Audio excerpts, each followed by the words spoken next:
Gather around, children. This is the Dice Tower Network.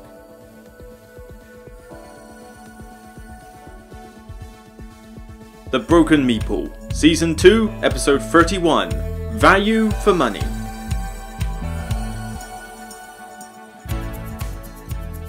Welcome to The Broken Meeple, a solo podcast devoted to board games, card games, the people who play them, and all other manner of things besides. On today's episode, I give a heads up about a recent FAQ I've put out, mention a few odds and sods here and there, but then get on to the crux of the episode, which is about discussing what represents true value for money in a board game.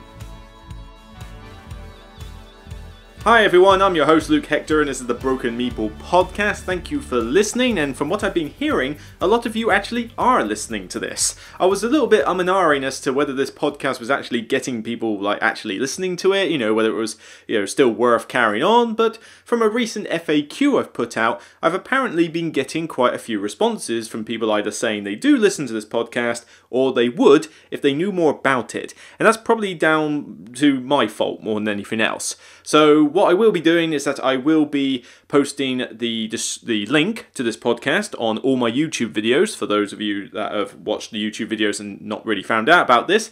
But someone also gave me the idea of a suggestion, which was to post the audio for this podcast on YouTube. So not to put the YouTube videos on the podcast, no, not that way round, the other way round. So what would happen is that I would simply just put up a video with a thumbnail or a picture or something, and leave it there. Literally just be a half an hour to a 1 hour video of pure audio with a thumbnail. I've seen some other people do this, and some people get their entire social media and various media content from YouTube. So why should they miss out on the podcast just because it's not in that particular format? Why not cover both bases? So I'll probably start doing that soon. I'll probably do it with this one onwards, really, and just might as well carry it on, because it's no skin of my teeth to simply just go, fine, we'll upload an audio file with a thumbnail. Nice and easy. So hopefully that will get some more people listening to this, and of course I do want to develop this podcast a bit more into the future. So what is this FAQ I'm on about? Well, I haven't put it up on the podcast yet, so maybe I will, maybe I'll do a thing like that, but I don't know if I'll have time really in the near future. But what I did was I put out another FAQ video on YouTube. I did this last year when I first started Season 2, and as I look back on it, wow, the video quality wasn't great back then. Thank goodness things have improved since then. But it was basically that some people do occasionally send me questions on email or Facebook and Twitter, and I might answer them at the time, but I'll usually collate them together in a little book and think, alright, I'll address this for everybody if it tends to be a recurring thing. Other times it will be one of those things where, people will just randomly speak to me at a convention or, on social media and ask the question. It's like, yeah, maybe I should actually address this. And for other bits, it's also an excuse to say a bit more about what my channel's about, what I'm about, what I do, and what I want to do for developing the channel. Now, this FAQ has gone out, it's already uploaded, but there was an important piece at the end of the video, something like the last 15 minutes. It focuses on what I want to do with the YouTube channel and the podcast. And I asked for feedback from a lot of people, and I've been getting a lot of feedback back, including a bit of an influx in Patreon supporters, so thank you a lot for those who have recently given in PayPal donations and Patreon donations as well, subscriptions, because the influx of generosity I've received lately has been overwhelming compared to what it's been doing for a while, so much so that I actually have I have enough money on the Patreon now to not only cover all my hosting fees for things like the podcast and that and my blog, but I can also cover Adobe Premiere Pro subscription. And I'm not far off from the Adobe Suite subscription. I might chuck in, if I get more on the Patreon, I'll probably upgrade to that, or I might just take it out of my own pocket and make up the difference, and just let it make up later.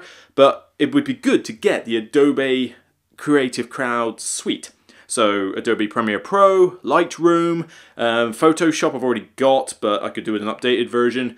What else is on there? After Effects and a few other things. Basically, the whole Adobe collection. It's expensive though. We're talking £50 a month, and the Patreon doesn't quite reach that level yet.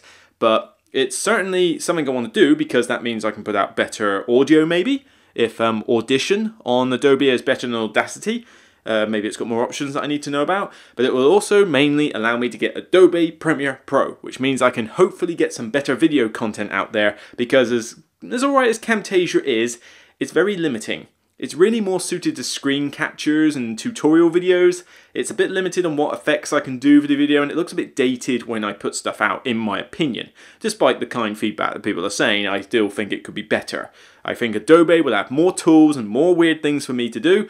Of course, it's going to be a slow transition, because obviously I need time to actually learn the software. It's a bit more complicated than Camtasia was. Camtasia did at least have the user-friendliness advantage. So, no, throughout the rest of this year I'll be learning how to use that software. I'm not going to subscribe to it just yet because I'm going on holiday next week. I'm going back up to the Lake District, to where I was in August, you know, the same place I took my ex, funny enough. But mainly because I'm going up there solo, I'm glamping, and I'm going to try and conquer as many hill peaks as I can in the 5 nights that I'm there. So Scafell Pike, maybe Helvellyn if the weather is good. I hear that's quite dangerous on that ridge, so maybe I'll go up with a guided tour if I can. I don't know, that's umming. But I'm going to basically do lots of hill climbing, and it is a health and mind retreat.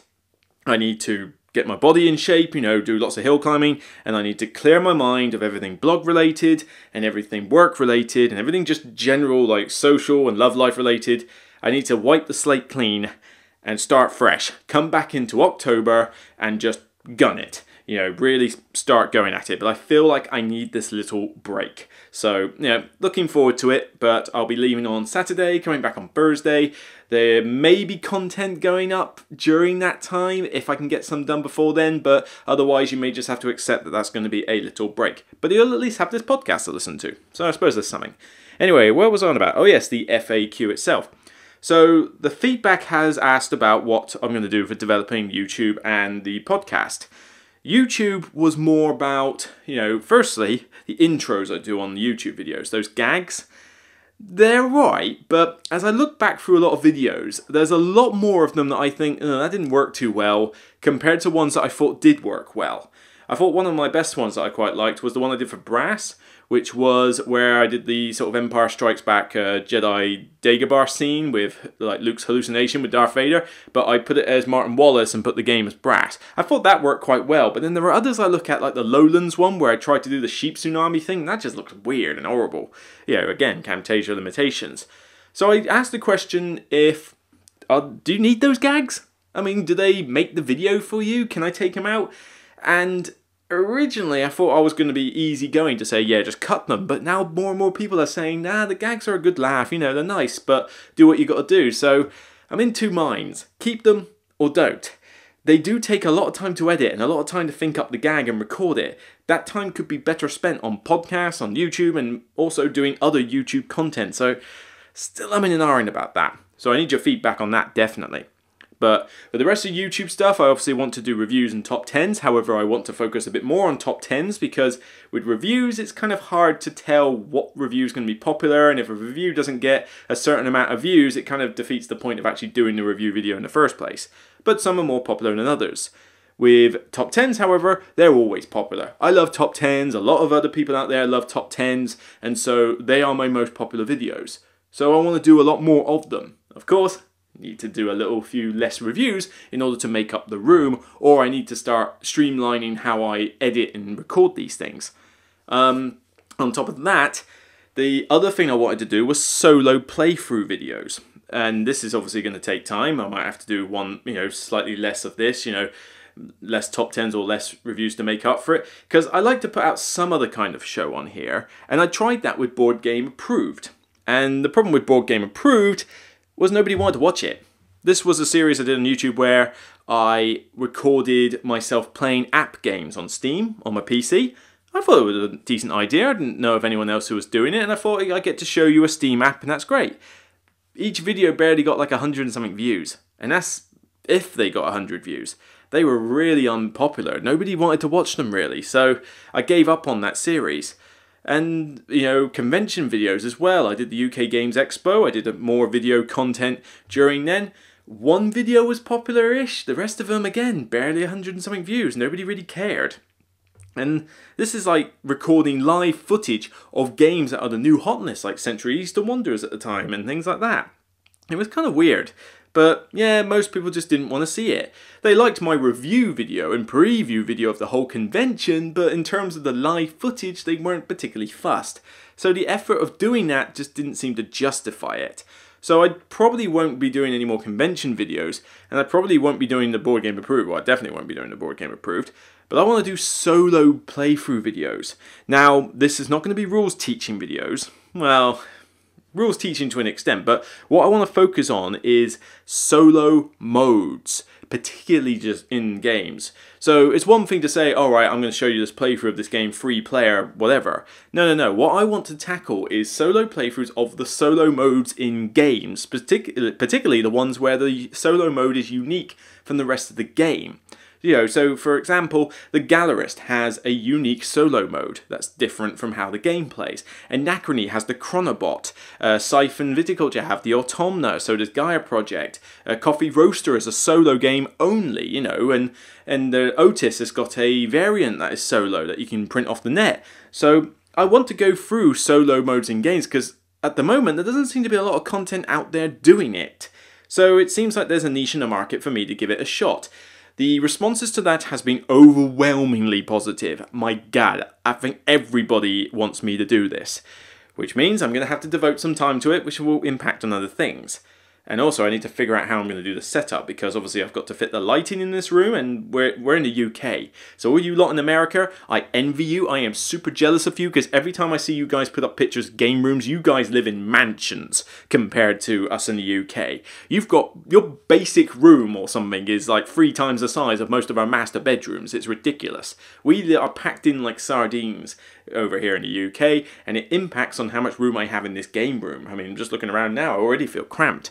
But for a solo mode, I need to find a way to get my camera, 2 cameras actually. One, my mobile phone on a gimbal device that can be my kind of Rado style thing, but with maybe less motion sickness.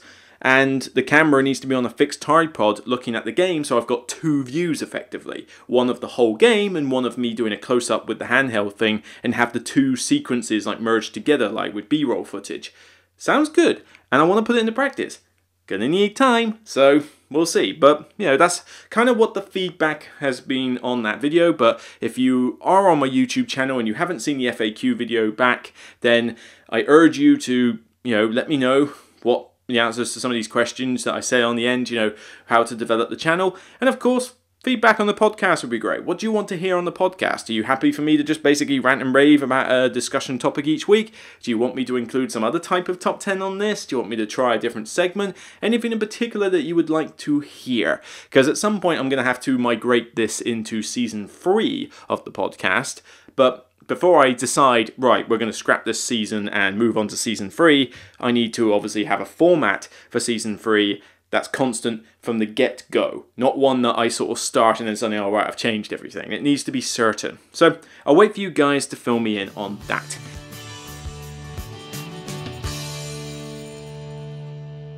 Anyway, right, that's enough about FAQs and what have you. I've already mentioned about the holiday. Like I say, holiday next week. I can't really think of much else that's happening. Oh yes, well actually no, one very important thing that's happening. Dice Portsmouth are very close to opening up their board game cafe in Portsmouth. It's so close, guys. They've got a provisional opening date of somewhere around the first half of October. And I thought that was slightly ambitious, but they seem confident they can do it. We've got a personal screening soon, you know, me and some other guests like private friends and family who are going to test out the cafe, give them feedback, you know, buy some food and drink and play games. It's going to be amazing. Then there's an official sort of press and business event that's happening like the week after, which I'm involved in, obviously being a blogger and a friend of the people running it, obviously. And yeah, it's soon happening. You know, I can't believe it. Years in the making, and finally it looks like it's going to be a reality. It's next to the Wedgwood Rooms in Albert Road, Portsmouth, UK. Dice Portsmouth is the name of the sort of business that's happening. It's basically called Dice. It will be a board game cafe. It's going to have a decent selection of, you know, non-alcoholic and alcoholic drinks. a selection of deli food and some more healthy food, so it won't just be like cheesy nachos and greasy food. No, you'll be able to get stuff like, marinated olives and, various snacks that are more healthy than the average thing. So really looking forward to it. The place looked great, and this is just in construction stage. Cannot wait. I will see you there because I hope to move my Wednesday Games Club to that place as well. Cannot wait. If you are anywhere near Portsmouth, UK, I urge you to give the place a look when it finally opens.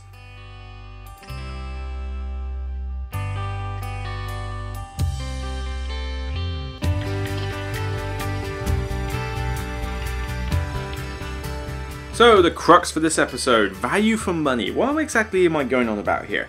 Well, this is in response to some comments that I've had on Facebook and on YouTube. Now, it's not just in reference to what I put out. I've seen this on other people's videos and other discussion threads as well. And it's always been something that's kind of not irked me, but I've always had the means to address this. And finally, I get a chance to. Value for money in a board game, because when I comment on my videos, you will notice that I do tend to mention how much the game costs as a factor for deciding what I personally rate it. Now, I'm not trying to say that this game is a 10, therefore you should buy it immediately type thing. It's just a personal rating I give things, and I'm actually tempted to take that number system out in the future. But what I tend to do is I do take the cost of the game into account, and a lot of people, well, actually about 50-50, people come back saying that the cost shouldn't matter. Now, some come back and say that I'm glad that you take into account the cost, because that is important, I'm glad you do it. But there are some that really like to let rip at me for including cost as a factor. Now, I don't get the negative part of this, because surely the cost of a game has to matter when you are deciding whether it's one that you want to purchase out of your own hard-earned cash, and also whether the game deserves all the praise it gets based on how much it costs.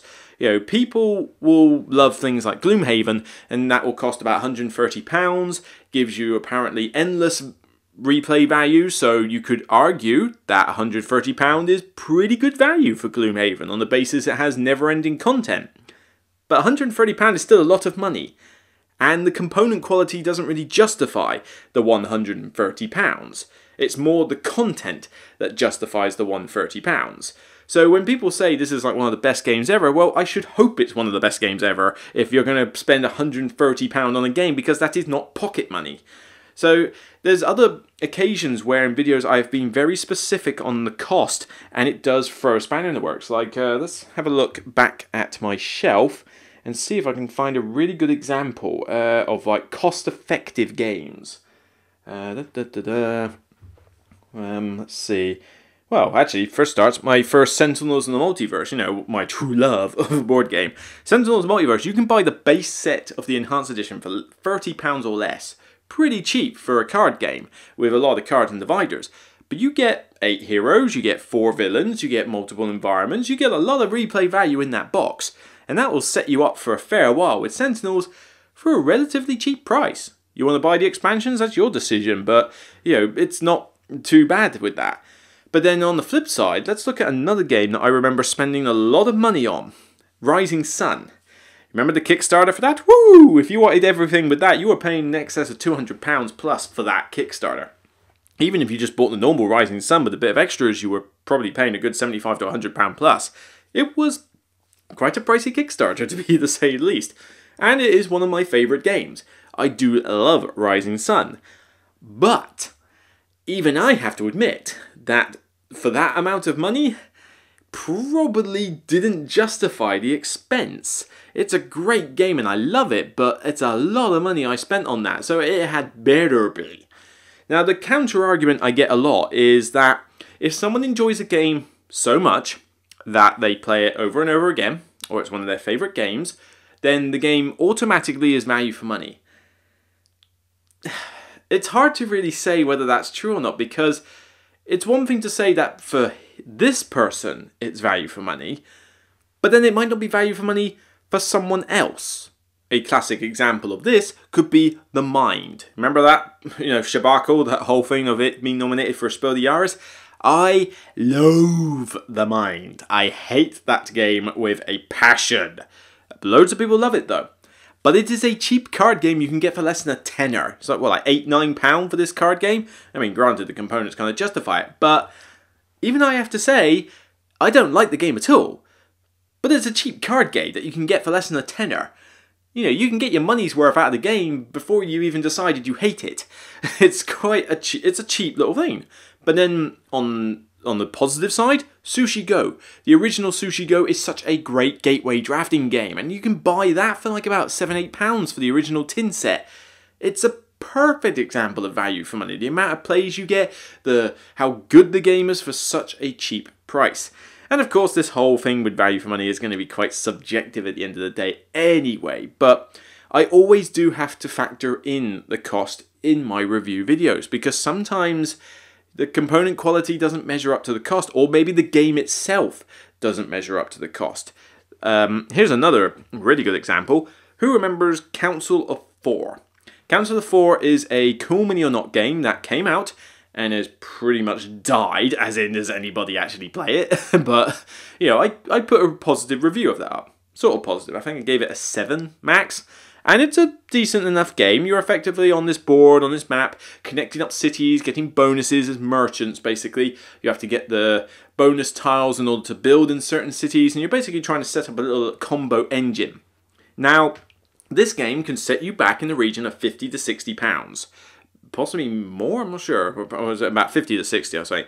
Because it's got miniatures for the councils that you have to do. And the sole purpose of these councils is just the different colours dictate what cards you have to play in order to influence them. That is their sole purpose in the game. And yet there are individually sculpted miniatures for each of the different colours, and there's at least 5 or 6 colours, I think. I forget. But that's a lot of big miniatures. They all come in the box. Your little merchant dudes are little mini miniatures. Again, they are unique to each player colour. And the board has got the beautiful artwork on it, as typical sort of Cool Mini or Not style. And you've got the cards as well. So component quality, you can say, yeah, okay, this justifies the price tag. But as I mentioned in the review, with Council of 4, the game is this dirt simple, almost gateway level, possibly even gateway level, card game with a little bit of area control on the map. The rules are very simple. The game is barely, 45 minutes long? An hour tops or something? You should probably only take an hour tops to play this game. And it probably takes half that time to set it up and take down because of all the miniatures you've got to get out of the plastic box and put away. So you're paying a lot of money for a game that has a very high setup time and takedown time and is pretty much just a general gateway Euro game. You know, that's one of those occasions where I think the cost factor hurts it, because you're paying a lot of money for what should be a simple game. You don't need the flashy miniatures, you could just have a colourful board, you could have decent tiles or something for the council, and that would be fine. Why do you need to have all those miniatures? It just inflates the cost, and it makes it, as much as I say Council of 4 is a decent game, I think it's pretty poor value for money. It's just not worth that expense to buy the thing. Big box editions are another example of this, where they throw in everything in the kitchen sink for a lot of other games. El Grande's done this, and most people barely use any of the variants in El Grande. Agricola has recently done it with the Agricola All Creatures Great and Small.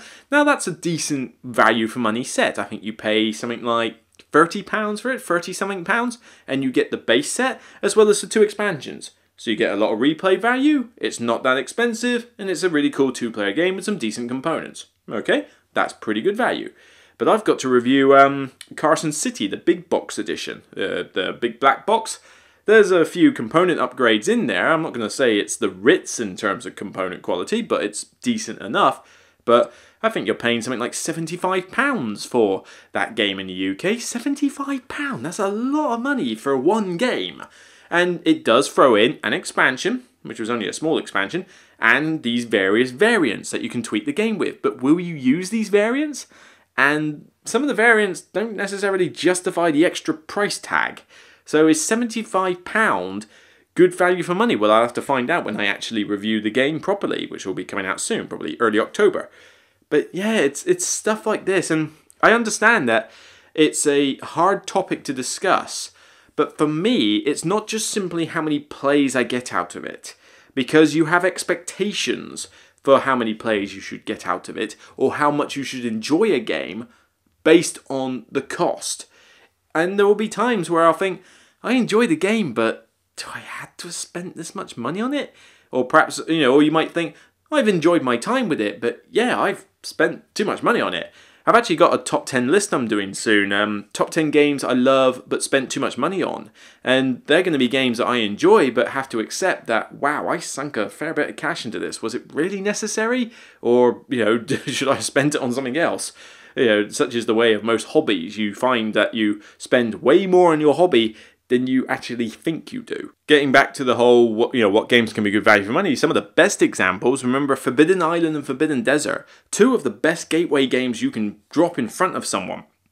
Great co-ops, great component quality, they look colourful, and the cheapness of what they are. When they have those little toy components in, and the various, nice colourful tiles and decent tiles in the tin boxes, they're so cheap. Forbidden Desert's like a £20 game or something?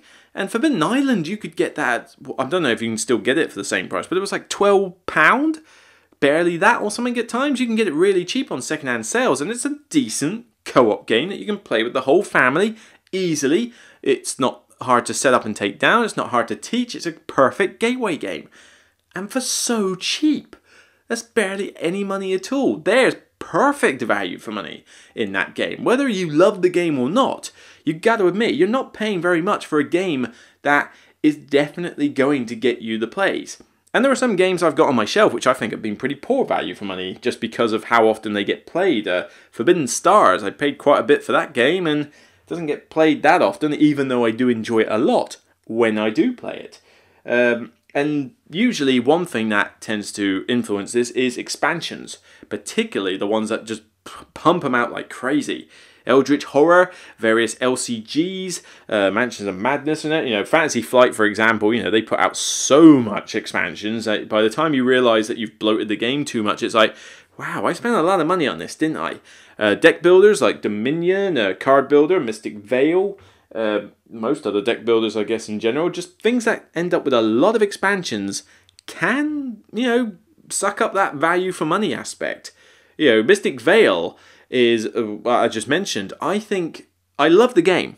I think it's great, particularly with the Conclave expansion. I think that's like that Equinox variant has just solved a lot of problems with it, and I love the game. But I probably wouldn't own this game if I didn't get the expansions as review copies, because, wow, they're expensive.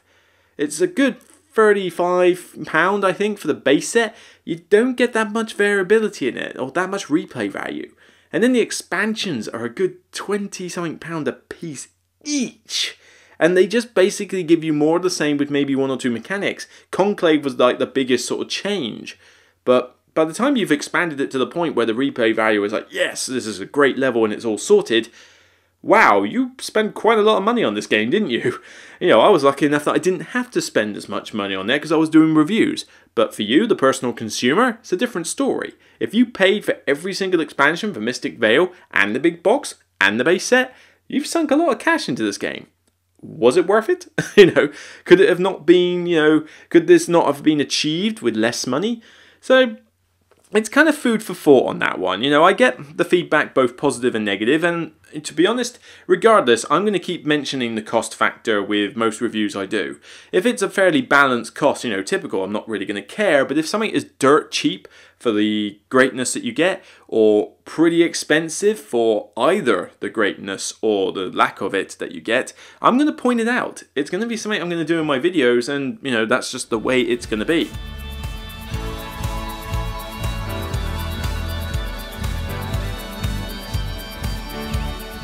So that's my 2 cents, effectively, on value for money. I'll be interested to know from you guys on this. What do you think what do you think constitutes value for money? Are we talking like multiple plays? Are we talking component quality? Are we talking just how much you enjoy the game? Or do you have a set monetary limit that you think a game should cost? Let me know your thoughts. I'll be interested to know about this, and particularly as I'm going to put this up on YouTube as well with the audio file in there. Hopefully I'll get some comments on the YouTube channel as well. I suppose that's actually a pretty good idea. I have to thank the guy for that. So, yeah, That's it for me on this podcast, episode 31. I'm going to get ready for bed more than anything else because it's quite late. I've just come back from my friend's house. We were playing Near and Far, 4-player. We're doing a character campaign, and they get frustrated with me for the fact that I win every single game of it, but they're not like veteran gamers. I do have a bit of an advantage over them in terms of being able to spot opportunities in that game, but I'm teaching them. I'm letting them know the mistakes, that you should have a focus and you should go for, the same thing and not deviate, that you shouldn't take too many risks with dueling and quest rolls if you don't think the dice are in your favour. Do not underestimate trade routes, stuff like that. But we enjoy it, we have a blast, and like I say, it's great to do it. We got a couple more games of this character campaign, so we do it every fortnight. And then I'll teach them other games. I'm there every fortnight teaching them something new. Near and Far is just something that we've already played the 11 map campaign through, and I love the game. Top 100, I forget where it was. Top 50, I think. But yeah, Near and Far, solid game. Anyway, I'm digressing here. So yeah, like I say, holiday next week, so content will be a bit limited during that time. I need the reset. I'll try and get out what I can before then, but I leave on Saturday very early morning, so I'll get this podcast up. I might get an announcement video about my thoughts on the FAQ. I've just put up a review for Carson City, the card game, but unlikely that there'll be any more reviews or top 10s before I leave. So probably just the announcement video in this podcast, and that'll be it for about a week. Not that long, I'm only going till next Thursday, and I'll have next weekend free to, get on with stuff, after Friday night. So, normal service will resume soon, but everybody needs a break, because the last thing I want to do with this, the blog, and a hobby that I enjoy a lot, is hit burnout. I don't want work, or my gym, or my love life, or lack of it, or the requirements to keep up a blog, YouTube channel, and podcast solo, bear in mind, with a full-time job. I don't want the pressures to make me hit burnout. So these little breaks help, my general lifestyle of going to the gym and trying to chill every now and again, help. And like I say, the more I can streamline this process of editing videos and that, and getting feedback from you guys, and hopefully help on the Patreon and PayPal donations and that, will help also to keep me to manage my time and to manage the stress levels a bit. So anyway, that's it for me. I'm going to head off, so thank you for listening to this podcast, episode 31 of Season 2 of The Broken Meeple. And remember, no matter whether it cost you the ends of the earth or it was a couple of shillings down the thrift store, it's still only a game. So take care, and I'll see you next time. Have a good night. Thank you for taking the time out of your busy life to listen to this podcast presentation. If you like what you hear, then please check out my other material on my various other platforms. Firstly, the blog, brokenmeeple.blogspot.co.uk, where you can find all my written reviews and links to my other material. You can find me on my Facebook page. You can also find me on Twitter @TheBrokenMeeple, where you can ask me questions, get in touch, and just generally have a good conversation. You can also check out my YouTube channel, where I'm posting anything from a review to a top 10 list to board game app playthroughs, and hopefully much more in the future. And speaking of the future, if you want to support the Broken Meeple, then please subscribe to the Patreon campaign, where you can assist in helping me keep this blog up and running and try out new ideas in the future. I hope you've enjoyed listening to this podcast, and I hope you enjoy listening to my other material. For now, take care and enjoy playing games. From me and everyone else on the Dice Tower Network, have fun gaming. Remember folks, Dice Tower Network cares.